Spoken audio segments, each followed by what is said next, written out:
भगवान शंकर के मन में कथा सुनने की इच्छा हुई, राम कथा सुनने की। त्रेता युग की बात है, एक बार त्रेता युग माने।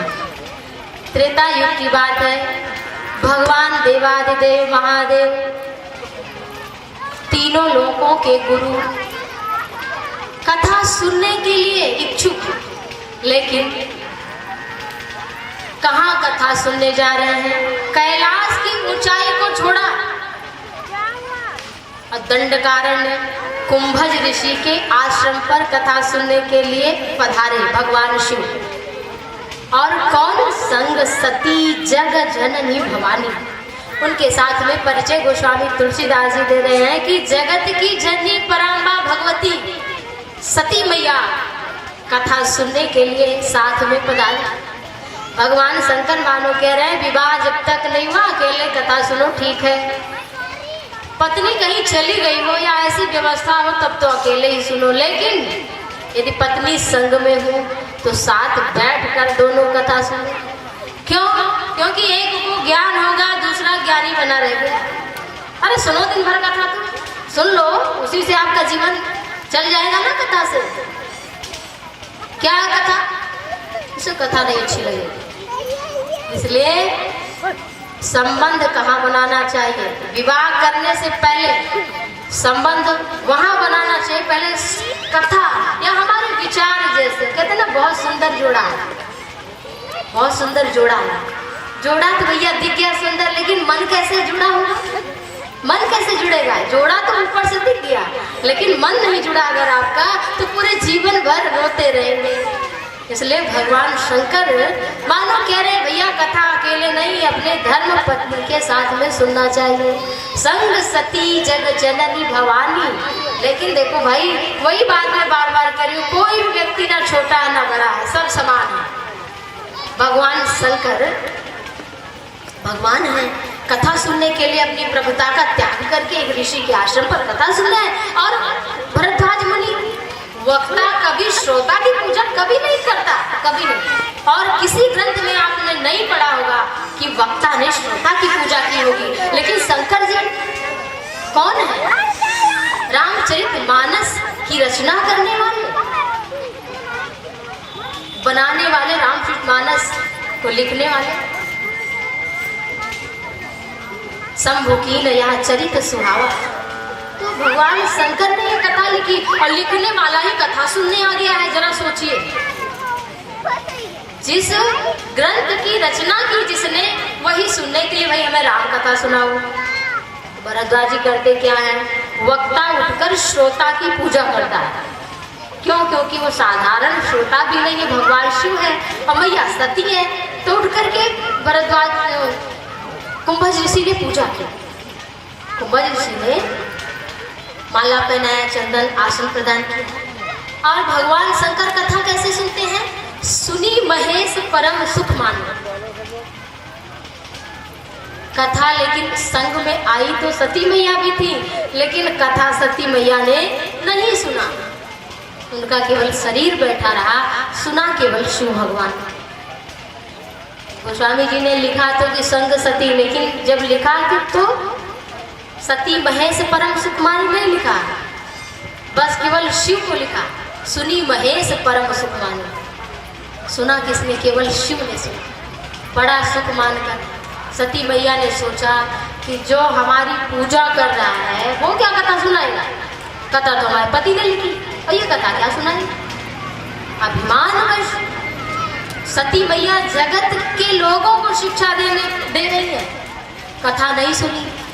भगवान शंकर कुछ दिन कहते सुनते रुके तो, लेकिन जब चलने लगे तो भगवान शंकर ने कहा आपने कथा सुनाई है, कुछ दक्षिणा तो प्रभु दे दें आपको। भगवान शिव ने कहा भरद्वाज जी को कुछ जो आपका मन हो मांग लीजिए। तो कुंभज ऋषि ने भगवान राम की भक्ति मांगी।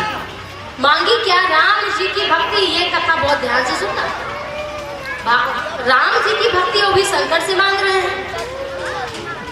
मैंने भी कहा कि सेवक स्वामी सखा से पी के अहित निरुपद सब विध तुलसी के।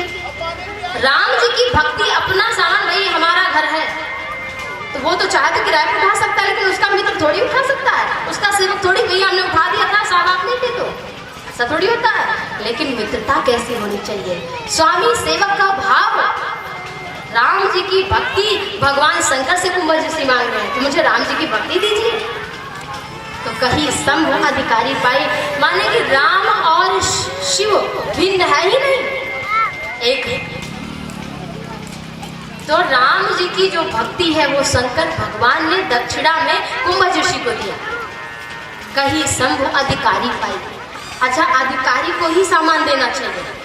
ये मोह ममता का त्याग करके जो साधु महात्मा बहुत लोग हमारे महाभारत ग्रंथ पर उंगली उठाते, महाभारत पर कि देखिए जो द्रोणाचार्य जी थे उन्होंने ये किया कि उनकी तरफ हो गए, कौरवों की तरफ, और एकलव्य का अंगूठा मांग लिया। ऐसा क्यों किया? क्यों? क्योंकि जो समत्व में योग उच्चते, जो समता में है वो अगर सारे संसार का भी वध कर दे तो उसको पाप नहीं लगेगा। क्यों? क्योंकि वो अपने स्वार्थ के लिए किसी का अहित नहीं करेगा। अगर वो सबका वध भी करेगा तो जग कल्याण के लिए करेगा। तो जो काम सबके भले के लिए हो वो पाप होता ही नहीं है। पानी बरसता है, लाखों चींटियां मर जाती है, क्या बादल को पाप लगता है? क्या जल को पाप लगता है? आग लगती है, हजारों जीव जंतु, हजारों पेड़ पौधे वन में नष्ट हो जाते हैं, क्या आग को पाप लगता है? नहीं लगता। क्यों? क्योंकि उसका स्वभाव है और वो जग कल्याण के लिए कार्य करते हैं। तो वो भगवान जन्म देते हैं, हम लोग कहते रहे जवानी में हमारे बेटे को उठा लिया। तेरा बेटा तो अभी बना है, वो 2, 4, 10 साल 20 साल पहले, उससे पहले तो किसी का बाप था, वो और किसी का पति था। तो तुझे जो मोह हो बस ये दिखता है हमको कि भैया यही सब सच है, लेकिन उसके मूल जड़ को पकड़ ही नहीं पाते। अधिकारी को देखिए क्या किया था द्रोणाचार्य जी ने। द्रोणाचार्य की अगर बहुत बड़ी बात आप देखिए, समता में कैसे पता चलता है कि उन्होंने दिव्यास्त्र ब्रह्मास्त्र की जो शिक्षा थी वो अपने पुत्र को नहीं दिया था। चुपके से उनके पुत्र अश्वत्थामा ने ब्रह्मास्त्र चलाना तो सीख लिया था, चुपके से, चोरी से, लेकिन उसको लौटाना नहीं जानता था। वो किसको दिया? वो अर्जुन को दिया, पार्थ को दिया, भगवान की परम सखा को दिया। क्यों? क्योंकि जो भगवान का सखा है, भगवान का प्रेमी है, उसी को तो दिव्य वस्तुएं दी जाएंगी। अगर संसार में जीव जंतु, ये जो कीड़े मकोड़े घूम रहे हैं, कीड़े मकोड़े, हम लोग कहते ना कुत्तों पर दया करो, सब पर दया करो, और वो नामदेव जी थे, उन्होंने कुत्ते को रोटी देकर भगवान को पा लिया था। क्यों? भगवान में सब है, लेकिन हम कहते हैं कि भाई कुत्ता है, ये बिल्ली है, ये क्यों? समता में हम हो जाएं तो हमारे लिए जगत में कोई भिन्न भाव है ही नहीं। तो द्रोणाचार्य जो थे उन्होंने अधिकारी पात्र को शिक्षा दी, अपने पुत्र अश्वत्थामा को ब्रह्मास्त्र नहीं दिया। अगर उस व्यक्ति ने एकलव्य का अंगूठा मांग लिया कि भाई चोरी से तुम क्यों, शिक्षा ही भले क्यों ना हो, चोरी से ग्रहण नहीं करनी चाहिए। तब मंत्र युग था, मंत्र चोरी कर लेते तो आप साहब यहाँ बैठो, किसी के घर में पहुंच जाते मंत्र से।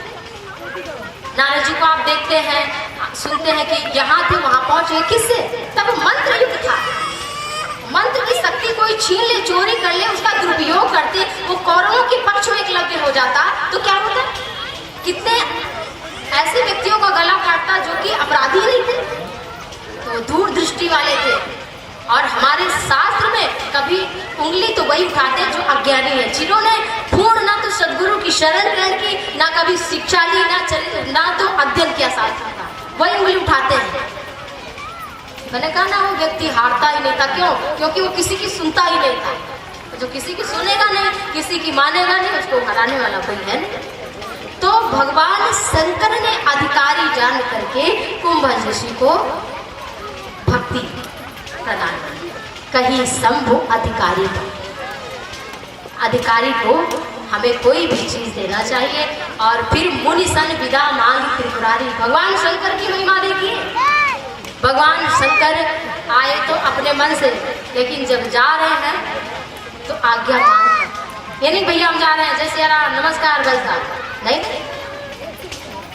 आए तो अपने मन से, लेकिन जा रहे हैं आपके मन से, हमें जाने दीजिए। और भगवान शंकर जा रहे थे सती मैया के साथ में, तो उन्हें एक तो संशय हुआ कि ये कौन से वक्ता थे जो कथा सुना रहे थे। आकाश मार्ग से जा रहे थे भगवान शिव, सती मैया के साथ में। और उसी समय पर रावण ने मैया सीता का हरण कर लिया था। भगवान श्री राम ललित नर लीला करते हुए माता सीता को हे मृग हे खग हे मृग मधुकर श्रेणी तुम देखी सीता मृग ने। राम जी कितना रो रहे, नारी विरह दुख ले हो पारा। अच्छा, पति मर जाता है तो नारी विलाप करके रोती है, लेकिन आपने शायद कहीं देखा होगा कि पुरुष विलाप कर रहा है पत्नी के मरने पर। मैंने नहीं देखा आज तक कि वो पत्नी को पकड़ के विलाप कर रहा है बेचारा। यद्यपि पुरुष जो है वो ज्यादा भावुक होता है, ऐसा नहीं है। अभी सर्च में पाया गया है कि जो पुरुष है वो ज्यादा सुसाइड कर रहे हैं नारी की अपेक्षा। क्यों? क्योंकि उनके भीतर वो अपने चीजों को मारते हैं। तो जो भाव में राम जी क्या वो परब्रह्म है तो कोई भी चीज पूर्ण दिखाते हैं। तो राम जी इतना रो रहे हैं, पशु से पक्षी से लता से सभी से पूछते हैं हे खग मृग हे मधुकर श्रेणी तुम देखी सीता मृग ने। ये दृश्य जब राम जी का लक्ष्मण जी का साथ में देखा भगवान शंकर ने और ऊपर से राम राम करते जा रहे थे, राम जी को रोते हुए देखा तो हृदय में राम जी का सुमिरन कर रहे थे। राम जी दिख गए और फिर सोचा कि जाए राम जी को प्रणाम करें। सती मैया ने सोचा और कह भी दिया शिव ने कि जय सच्चिदानंद जग पावन सदचित आनंद स्वरूप भगवान आपकी जय हो जय हो जय हो। ऐसा कह करके भगवान शिव चले सती मैया से। अभी इनको क्या हुआ था, जो एक ऋषि से कथा सुन रहे थे, और अभी क्या हुआ कि एक राजकुमार जो रो रहा है पति पत्नी के वियोग में, उनको ये भगवान के प्रणाम कर रहे हैं। सती मैया को बड़ा संशय हुआ। भगवान शंकर ने बहुत समझाया कि जो संसार के हित के लिए अवतार लेते हैं ये वही है, संसार के हित के लिए ये लीला कर रहे हैं। सती मैया समझाने पर भी देखो भाई, सबको समझाना बड़ा आसान है, लेकिन जिससे पति पत्नी का जो संबंध है, घर का जो संबंध होता है, उसको समझाना सबसे कठिन काम।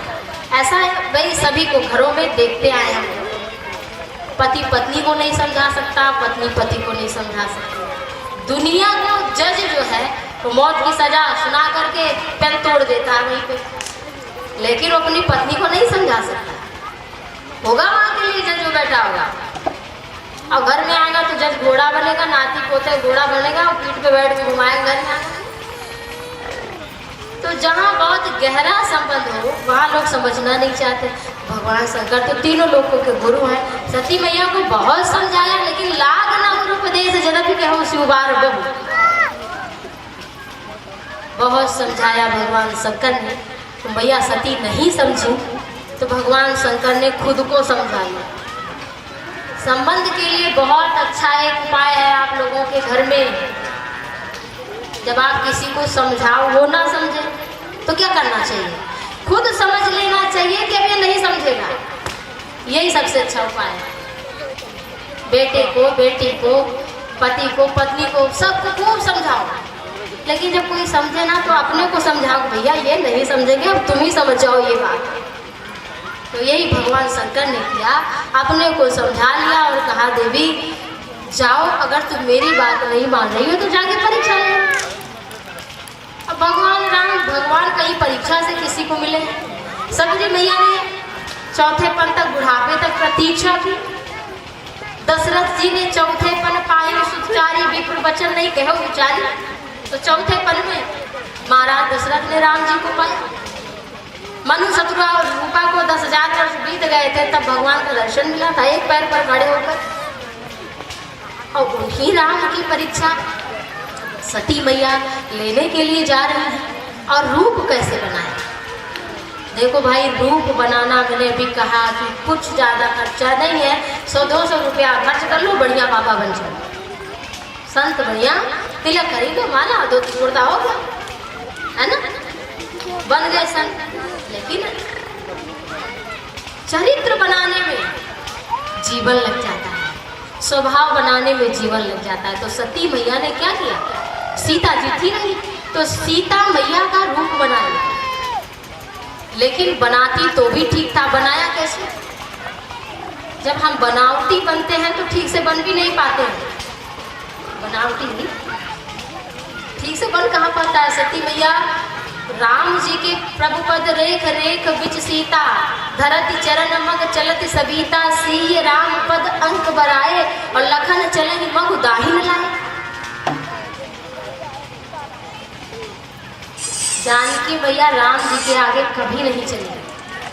आज की धर्म पत्नी भले आगे आगे बच्चे को पकड़ा दिया और पति बेचारा बच्चे को लेके चल रहा है, और पत्नी आगे आगे, बेचारा पति सेवा भाव से पीछे पीछे बच्चे को ले, बैग पकड़ लीजिए मैं अभी आती हूँ।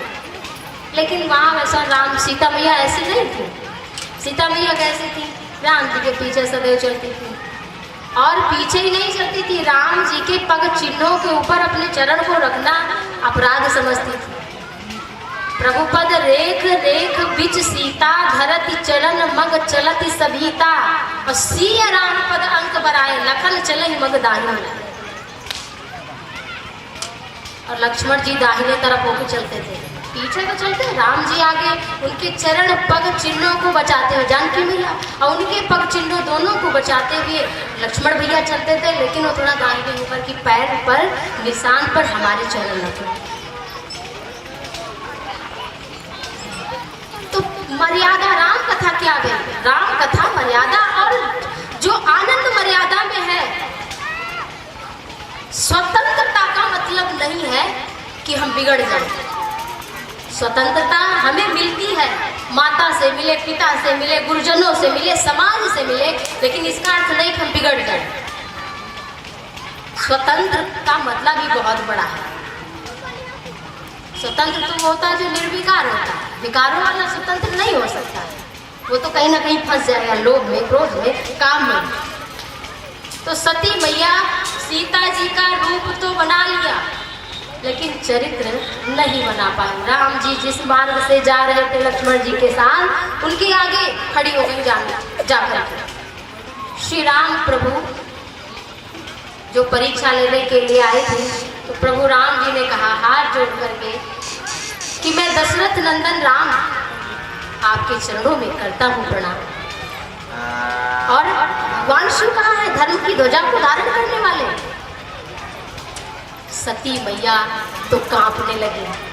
जो चोरी करे पकड़ा जाए उसे भले न डांटो, लेकिन चोरी करने वाला तो अपने अपराध से ही मर जाता है। कोई पकड़ जाए चोरी किसी की समाज में, घर में, तो क्या ना कि लज्जित हो जाता है। अपने पाप से उनको डराने की जरूरत ही नहीं। और सती मैया भी हृदय कम पतन सुधि कचुनाई, नयन मूंज बैठी मगवाई, कोई याद नहीं रही, रास्ते पे ही बैठ गई। प्रभु राम ने अपना दिव्य रूप दिखाया, सोई रघुबर सोई लक्ष्मण सीता, देखी सती यदि भई सबीता। वही राम वही लक्ष्मण और सीता मैया को भी सती मैया ने सीता रूप में देखा, अपने रूप में आ गई, राम जी को प्रणाम किया। और फिर भगवान शिव के पास गई। भगवान शिव ने पूछा कि कैसे परीक्षा ली। सती मैया ने झूठ बोल दिया। देखिए, हम झूठ बोलते हैं तो झूठ को छुपाने के लिए झूठ और बोलना पड़ता है, अरे नहीं? वहां में देर हो गई, काहे के लिए देर हो गई? अरे वो मिल गए थे फलाने व्यक्ति, जबकि मिला कोई नहीं था, दूसरा झूठ भी हो गया। फिर झूठ के ऊपर झूठ, अपराध बढ़ता ही जाता है। इसलिए सत्यमेव जयते। हमारा जो सनातन धर्म है, तो कथा आप सभी श्रवण कर रहे हैं,